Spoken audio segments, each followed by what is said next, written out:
Everybody, Frank here, Godzilla Island for the Major Squad, back with another Godzilla Rivals review of Mothra vs. M.O.G.U.E.R.A. Really cool comic. I mean, you see right here, the title is Mothra vs. M.O.G.U.E.R.A, but right off the bat we see Mechagodzilla on the cover. And we have a lot more other guests in this comic than I had expected. But really cool comic, written by, let me see, I'm sorry here, Johnny Parker II. Winston Chan did the art, Josh Burcham did the colors, and Nathan Wittick on a lot of these Rivals comics and IDW Godzilla comics. He was the letterer and designer. And then David Mariotti, as always, on the editing, and Nicholas Nino also helped out with the editing. So let's jump into this one. It opens up right off the bat with a fight, and it's Mothra versus Ebirah. Did not see that coming. Really cool. Ebirah's throwing stones at Mothra. Mothra uses poison spores on Ebirah to kind of knock it out, and she picks up Ebirah and takes him way up in the sky, just drops him and makes this gigantic blast in the city. And then Mothra kind of comes crashing down as well. She's tired, and they're like, listen, this is now a rescue mission. We gotta go help out Mothra here. So they go and they try to help her out, but back on Infinite Island, boom, we see where Mechagodzilla is. Mechagodzilla has been stolen by a terrorist cell called the Restorers, and they kind of want to knock out the Kaiju and take control of the Earth for themselves.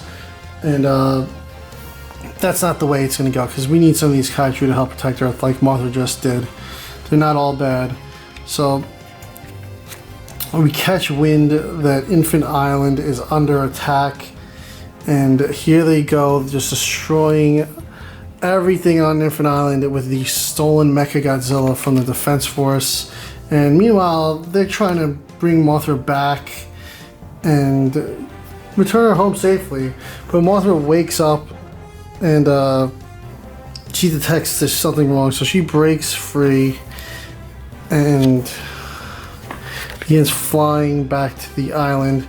But before Mothra gets there, Jaguar appears, because the Mechagodzilla is on Infinite Island to destroy the Mothra egg.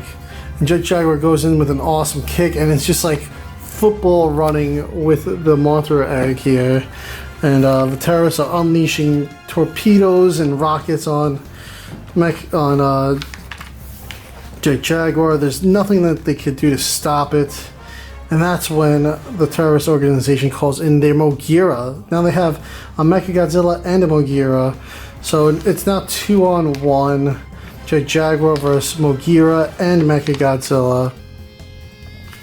Not looking good for Jaguar on Infinite Island. Some great action shots here. Jaguar gets a M.O.G.U.E.R.A. drill through the chest. Pretty gruesome shot there. And M.O.G.U.E.R.A. begins shooting the defense for jets out of the sky.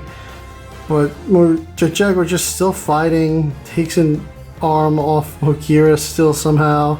And the Garuda ship is showing up and shooting at the M.O.G.U.E.R.A. That's all that's really left that the Defense Force had of Mechagodzilla. And then they shoot at Mechagodzilla as well.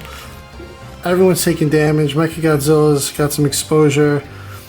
The pilot of Mechagodzilla ejects, and the M.O.G.U.E.R.A. pilot is not happy that he's given up on the operation. And he just vaporizes that guy for quitting on the team's mission. And yeah, pretty dark. I mean, they are terrorists, so you know what?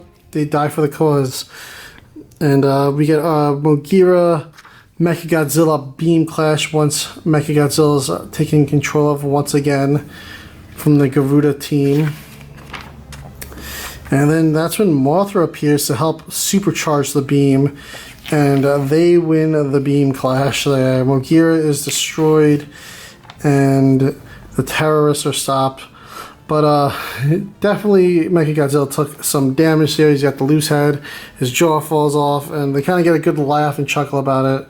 And Mothra's egg is safe. And our next issue is Mothra vs. Ebirah. So this is the end here. these one-shots have been standalone, but it's pretty crazy that we have 2 Mothra stories back to back. I don't think they are going to connect because, like I said, they are one-shots, and this has the end with a period, although it kind of ends with an epilogue saying, oh, they have received a Mothra sent visions to her saying that, oh, she had given her a warning.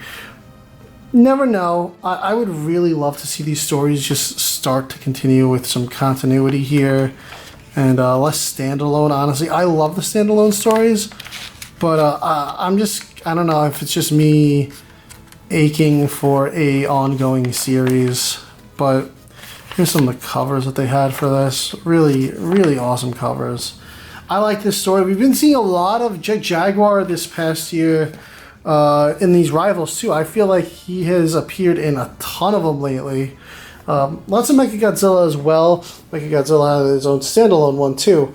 Yeah, Mothra vs. Ghidorah up next for the Rivals, and then there is a Manda one, which I'm really excited for. I haven't seen Manda in a while, so definitely want to see Manda in action. Manda was in War for Humanity, but to have a full story focusing on Manda and not just as an extra, it's going to be pretty cool. So let me know what you guys think of the Rival series so far. And thank you for watching. Don't forget to check back every Wednesday for comic reviews. And throughout the week, we have shorts and all other types of videos, unboxing, etc., etc.